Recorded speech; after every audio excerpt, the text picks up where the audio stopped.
I'm here with Eric Schwartz, who's chairman of the board of Gold Bullion International, and we're going to ask Eric about quantitative easing and gold prices. So Eric, thanks for joining me. It's always a pleasure.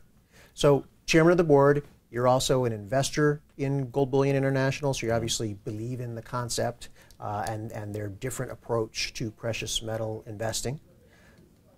Give me an idea of where you think we're at in the precious metal macro cycle as far as price of gold and what's going to happen to it relative to all of the quantitative easing that's happening essentially across the world at this point. Well, I can share with you my thinking about why I wanted to invest in the company, and that had everything to do with my interest in investing in the precious metals specifically. I've not historically invested in precious metals, to be perfectly honest. I've been an investor on Wall Street for more than 25 years, and I literally have never bought an ounce of gold. That's been my history. I never really was a big believer in it. I did buy into the arguments that lots of smart people have made over the years about how it doesn't really have an important industrial use and how it doesn't have a yield and it just has an expense attached to it because of storage and all the rest. And obviously I was mistaken, and I probably should have thought harder about that. But given what's happened with central bank monetary policy over the last handful of years post-crisis, I think you really have to take a different look at this, and I have, and that's why I ultimately decided to invest in the company. I'm a real believer not just in diversifying the exposures we have as investors and having precious metals as a part of the portfolio that you own, that I own, as a diversifier against paper money, which is until now 100% of my portfolio. And importantly, to do it the way GBI does it. I'm a complete believer in what GBI has to offer to its clients, and for that reason, I felt very comfortable investing in the company.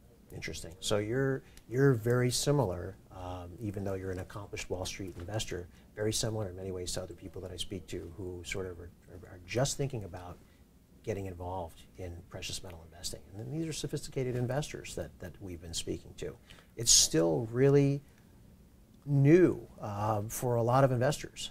There's no doubt, but I think there's a reason for that, and that is that monetary policy, the way it's being handled now, is also completely new. A lot of smart people, and I think even the policymakers themselves, would have to say that what's being done now is new. It's different. It's, even in some people's minds, an experiment. And it's unclear how it will all work out. In the long run, it wouldn't surprise me at all if everything worked out just fine. And I would not be one of the people you'd put in the category of gloom and doom investors. Sure. On the other hand, I don't exactly like the idea of having 100% of my money, all of it, invested in the notion that paper money is the way it will always be and values will be the way they've been in my entire investing career. Right. Things are being handled differently when it comes to money and the printing of money. And given that there's at least a chance, a non-zero probability, that it won't work out the way the authorities would like it to work out, the way I would like it to work out, the way you would like it to work out. Sure. And so some really smart people, much more successful than I am on Wall Street, would say, take a piece and put it into precious metals, you'll be better off. Sure, and if everything works out great, that's great. Very few people will be upset to have an allocation of precious metals in their portfolio. At the end of the day, you don't have to bet the ranch on it.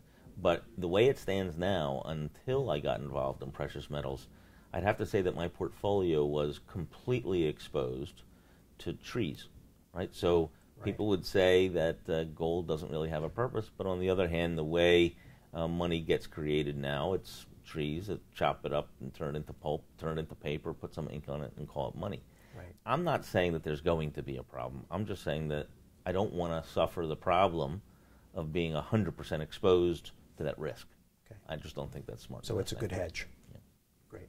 Eric, I appreciate you joining me today. Happy to do it. Thanks a lot.